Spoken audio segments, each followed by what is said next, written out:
أهلا بكل مستمعي بودكاست أنوثة بالياسمين. معاكم أنا نيار شنب ولايف كوتش ياسمين عبد العزيز. النهاردة عندنا حلقة قوية جدا، حلقة أنا مستنياها بشكل شخصي، وهي عن الحدود النفسية. فالنهاردة الحلقة مهمة، اسمعوها كده بقلوبكم وعقولكم وشاركوها مع كل اللي انتوا حابين يستفيدوا معانا من البودكاست. أهلا بحضرتك. أهلا يا نيرة، أهلا بكل المستمعين. وحشني البودكاست معاكي، وكل مرة الحقيقة أنا بحس إن أنا بنفق معاكي معلومات في البودكاست بطلع منه شحنة من أول وجديد وطاقة جميلة كده، ربنا يجعلها بالنفع على الجميع. وإن شاء الله نسترسل دايما في الحديث وتكون حلقات كده متوالية بإذن الله وتنفع بيها كل من يسمعها. يا رب اللهم امين. وكلنا بنشحن من البودكاست، وكمان كل اللي بيسمعونا محتاجين يراجعوا الحلقات اكتر من مرة، وان شاء الله لو طبقوا المعلومات اللي فيها هيلاقوا نتائج جميلة جدا. في البداية عاوزين نعرف من حضرتك مفهوم الحدود النفسية، وازاي كل انثى تحدد الحدود النفسية المناسبة ليها. طيب خليني أقولك على حاجة الأول يا نيرة. الحدود النفسية هي نسبية جدا، خاصة بكل شخص سواء كان أنثى أو كان ذكور، خاصة بيها لوحدها تماما. مش هنقدر أبدا نوحدها نقول إن كل الحدود النفسية الصحية لأي شخص إن هو يعمل في حياته كذا وكذا وكذا، لا. مم. ده فيها فروق فردية ما بين كل شخص وآخر، ما بين كل علاقة وتانية، ما بين كل طبيعة أنماط شخصية وطبيعة أنماط شخصية تانية. بس فيها شوية حاجات برضو هي ملامح واضحة ليها. الحدود النفسية هي إن أنت تحطي لنفسك خطوط، قواعد محدش يقدر يتجاوزها. والخطوط والقواعد دي الخاصة بيكي انت، اللي ممكن تكون مختلفة تماما عن اي حد تاني او عن اي شخص تاني، خاصة بيكي انت، بقيمك انت، بطاقتك انت، بتمنحك الهدوء وبتمنحك السعادة، وبتكون منفصلة تماما عن اي شخص اخر. مم. الحدود دي في منها عاطفية، وفي منها جسدية، وفي منها كمان فكرية، وفي منها زمنية. يعني في بعض العلماء قالوا إن في حدود نفسية زمنية للأوقات المناسبة ليكي. انت حلو اللي جدا. بتحددي الخطوط الحمراء بتاعتك اللي حواليكي، اللي مين مسموح ان هو يقرب منها قد ايه، مين مسموح ان هو يتجاوزها لو في علاقة معايا قريبة جدا، مين بعيد كل البعد على ان هو يلمسها او يقرب منها او يتجاوزها. ومفيش تصنيف، يعني ما اقدرش اقول الا فلان في العلاقه، الا بابا، الا ماما، الا اخويا، الا شريكي، الا ابني، خالص. دي الا انت بس، خاصه بيكي انت، وخاصه بكيانك انت وطاقتك انت وقيمك انت فقط. تمام، يعني أنا حدودي النفسية لما أحددها وأقررها دي عامة على الكل، مفيش فيها استثناءات. خالص. تمام. لو من الجانب العاطفي، خاصة بمشاعرك ومسؤولياتك تجاه الآخرين، انت اللي بتحدديها.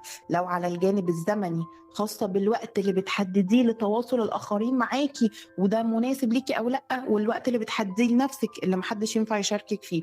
لو على الحدود الجسدية، مساحتك الشخصية ايه، بتسمحي بإيه، ما بتسمحيش بإيه، التواصل الجسدي ما بينك وما بين الآخرين حدوده ايه، انت اللي بتحطي ده. لو على المستوى الفكري، وده أهمهم من وجهة نظري، مم. الحدود النفسية الفكرية من أهم الحدود اللي لازم تكون واضحة قدام عينيكي. انت عارفة ان الحد الخط ده محدش يتجنبني، هنا رأيي أنا فقط، هنا معتقداتي أنا فقط، هنا الأثر اللي بسيبه والتأثير الخاص على أفكاري مني أنا، أو من دوائر ثقة أنا اللي بختارها. لكن مش كل اللي عندي كده أسيبه يأثر على حدودي الفكرية ويضيف التاتش بتاعه والمعاملات بتاعته.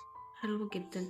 طيب محتاجة حضرتك توضحي لنا ايه المواقف او المشاعر اللي لما ابتدي احس بيها، او المواقف اللي مثلا تحصل معايا لا ابدا هنا اخد بالي انا عندي مشكلة في الحدود النفسية، محتاجة ان انا اعرف حدودي، محتاجة ان انا اظبطها او اعرفها للطرف الاخر، وازاي اه كمان اعرفها للطرف الاخر بشكل لطيف من غير ما يكون في مشاكل. طيب جميل. بصي دول سؤالين، احنا ناخد اول سؤال الاول. هو تمام. انا ازاي اعرف حدودي الشخصيه دي، او اعرف ان انا مش عامله لنفسي حدود نفسيه واضحه، انا مش مم. متكلمه مع نفسي فيها.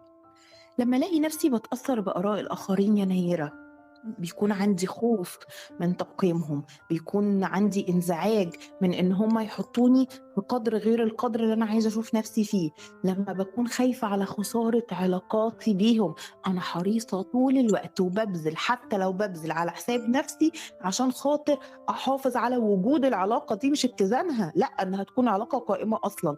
أنا كده مش عارفة أنا حدودي فين، أنا باسمح للآخرين. لما بيكون أهم عندي من سعادتي إرضاء الناس، إمم. أنتم الأهم، فأنا مسيبة لكم كل المساحة إن أنتم تتعمقوا في حياتي عشان أرضيكم، بغض النظر هاكون مرتاحة والّا لأ. لمّا أكون شايفة نفسي طول الوقت بيحصل لي استنزاف للطاقة الداخلية بتاعتي وأنا مش عارفة أنا بيحصل لي ده ليه؟ طب هو أنا ليه دايمًا عمّالة أحس إن أنا فاضية من جوّه، مش مشحونة، مش جاهزة، مش رايقة، مش باستمتع بروقان كافي، أنا طول الوقت عايشة في حياة الناس وسايبة الناس هي عايشة في حياتي. أنا باتأثّر بيكِ وباتأثّر بالمواقف بتاعتِك أكتر ما باكون مركّزة على نَفْسي. لمّا إمم. بيكون أغلب حديثي مع الناس على أنت، أنتم، أصل هم، مش على أنا، إمم. شايفاني بانسى أو أنا في شايفة وسط ده نَفْسي. كله. بالضبط، فأنا كده معناها إن أنا مش فاهمة حدودي النفسية إيه، سامحة لكل الناس إن هم يتعمقوا في حياتي بالشكل اللي يرضيهم، مهتمة بوجهة نظرهم، بتقييمهم، بإرضائهم، أكتر ما مهتمة بنفسي. إمم. ده الجزء الأول في السؤال. طيب تمام. نيجي بقى عند الجزء التاني، إحنا كان أول جانب هو إزاي أنا أعرف إن أنا ما فيش الحدود النفسية الخاصة بالضبط. بيّا تكون واضحة. تمام. الجانب التاني بقى، طيب أنا أعمل إيه عشان خاطر أحافظ على الحتّة دي، إمم. وأحافظ على حدودي النفسية؟ إن أنا أبدأ أستبدل إرضاء الآخرين بإرضاء نفسي. أنا إمم. هاركّز عليّا أنا بقى، هاركّز على إن أنا أكون عارفة أمارس أو أنمّي جوّايا كلمة إن لأ، أحافظ على حدودي. إمم. وهاعملها إزاي، هاعملها بطريقة لطيفة إزاي من غير ما أضايق الآخرين. هابدأ أدرّب نَفْسي على كلمة لأ مش مناسب، لأ مش مسموح لي، أنا آسفة جدًا، أنا أحب إن أنا ألبّي لحضرتك اللي أنت عايزه ده، بس هو دلوقتي مش وفق احتياجاتي. أبدأ إمم. أحُط مصطلحات لطيفة في البداية إن أنا أعتذر بيها أو أرفض بيها أو أعترض بيها على التجاوز اللي بيحصل في حياتي، سواء على مستوى الوقت أو على مستوى الطاقة أو على مستوى الاستغلال الجسدي أو إمم. الاستغلال الفكري. أبدأ أقول ده بطرق لطيفة، طَب اللي قدّامي ما حسّش، ما إمم. قدّرش، لأ، أبدأ أحُط بحزم إن إمم. أنا ليّا حدود والحدود دي من حقي أحافظ عليها.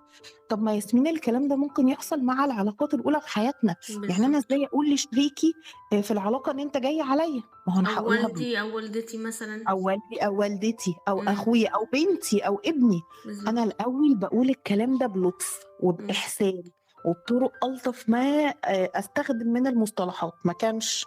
إمم. أبدأ الدرجة التانية، الحزم على طول، والحزم الواضح، الحزم اللطيف.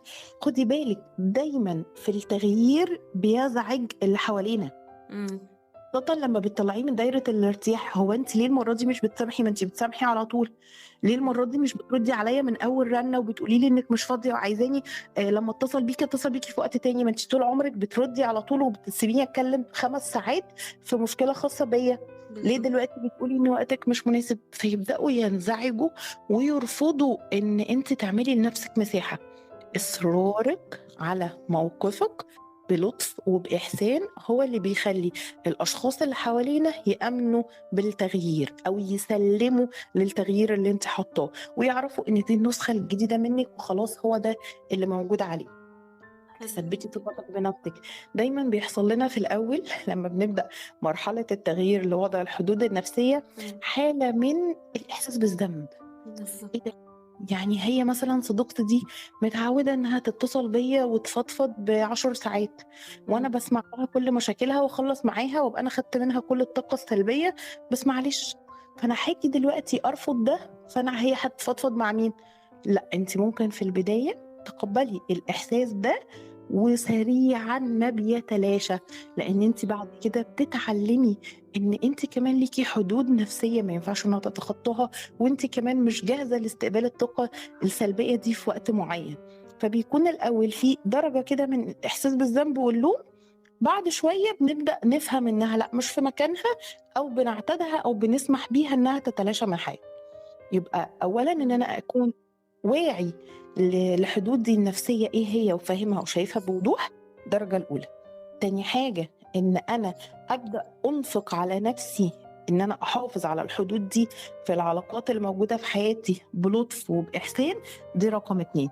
تالت حاجة إن أنا أتقبّل رفض الآخرين للتغيير ده، وأتقبّل درجة من إحساسي شوية بالذنب اتجاههم، وكل ده سرعان ما هيتلاشى. هم هيسلّموا للتغيير، وأنا كمان هافهم إن ده ما لوش أي مجال للإحساس بالذنب. حلو جدًا. طيب آخر حاجة حابة أختم بيها مع حضرتك، إحنا اتفقنا إن الحدود النفسية بتختلف من كل أنثى لأخرى، ولكن برضه حابة تذكري لنا بعض الأمثلة للحدود النفسية المهمة اللي تكون موجودة في حياة الأنثى، بحيث إن هي تكون مرجع لينا، وإحنا في نفس الوقت كل واحد بقى حسب المواقف اللي بيتعرض لها هيقدر يحط حدوده، فمحتاجين من تمام. حضرتك بعض الأمثلة. طيب، أول حاجة وأنا باشوفها هي الأهم، الحدود الفكرية. إمم. بنائِك لقيمِك وأفكارِك الخاصة بيكِ، الbasic بتاعها أو الأساس بتاعها هو دوائر الثقة وأهل الذكر، مش أي حاجة. دوّري إمم. في قيمِك الداخلية ودوّري في أفكارِك الداخلية، القيمة دي مبنية من مين؟ اترسخت جوايا من مين؟ مستقبلاها وبانياها على أي أساس؟ حدودِك فيها مبنية بس على أهل الثقة اللي أنتِ واثقة منهم جدًا وعارفة إن اللي أنتِ بتحصلي عليه منهم هو الصح جدًا، والدرجة التانية هي أهل الذكر، الناس اللي وصلوا لدرجة من الدرجات تقدري تسمعي منهم وأنتِ متطمنة تمامًا على القواعد دي وعلى القيم دي. دي حدودِك الفكرية وما ينفعش حد يتجاوزها. إمم. حدودِك الإيمانية، أنتِ مش متاحة في أي وقت لكل الناس. اتعلمي ما ترديش، ولمّا يقول لِك ما رديتيش ليه قولي له ما كانش مناسب. اتعلمي إن أنتِ لو بتتكلمي في مكالمة والمكالمة دي أنتِ محتاجة إن أنتِ تقفلي عشان خاطر تعملي حاجة خاصة بيكِ، تعتذري وتستأذني وتقولي الوقت مش مناسب دلوقتي. نتعلم نقول لأ بلطف ونمرّن عليها نفسنا ونقيّم نفسنا كل يوم. أنا قُلت لأ النهارده، قُلتها بشكل مناسب، قُلتها كام مرّة، إمم. قُلتها في مواضعها الصح. درّبي نفسِك على إن أنتِ تقولي لأ مش مناسب، معلش مش هاقدر أخرج. من غير مبررات على فكرة، من غير ما تقولي عشان كذا والله وأسفة ورايا كذا وعندي لا، لأ، من غير مبررات، مش مناسب وبس، مش وفق اللي أنا محتاجاه له دلوقتي. اتعلمي إن أنتِ تتعاملي مع العلاقات الأولى في حياتِك بالرفض بإحسان، ما تخافيش من إن أنتِ ترفضي، ما تخافيش تقولي إن ده مش مناسب، خدي الخطوة لكن بأحسن طريقة. اتعلمي تقولي لماما معلش أنا مقتنعة بلبسي وعاجبني، فأنا مش حابة إن حضرتك كل مرة تقولي لي عليه تعليقات هي مش إمم. ألطف حاجة وبتهز ثقتي بنفسي. قولي لها ده بلطف، إمم. قولي لها مرة و2 وصرّي على رأيِك لو أنتِ مقتنعة بيه ومؤمنة بيه، عشان خاطر تقدري تحسي إحساس إن أنتِ عاملة لنفسِك حدود نفسية ومحافظة عليها. مع تكرار المواقف، مع تكرار الإنفاق في الحدود النفسية، هتلاقيها بتحصل في حياتِك كعادة، وبتنفقيها حتى من غير ما تكوني مركزة أنا هاعمل كده إزاي. مهما كان رفض الآخرين للتغيير اللي بتعمليه، مدى إيمانِك وإصرارِك بيه هو اللي هيفرض وجوده، وهو اللي هيفرض مدى صحتِك. تمام، رائع جدًا، شكرًا لحضرتك، الحلقة النهارده مميزة، شكرًا يا أنا باتبسط وإحنا جدًا وأنا وإحنا أكتر، وكمان إحنا هنستقبل كل استفساراتهم، أي حد عنده استفسار يقدر يشاركنا بيه من خلال التعليقات، وحضرتك إن شاء الله تجاوبي عليهم الحلقة القادمة. طبعًا إن شاء الله. شكرًا جدًا يا نير.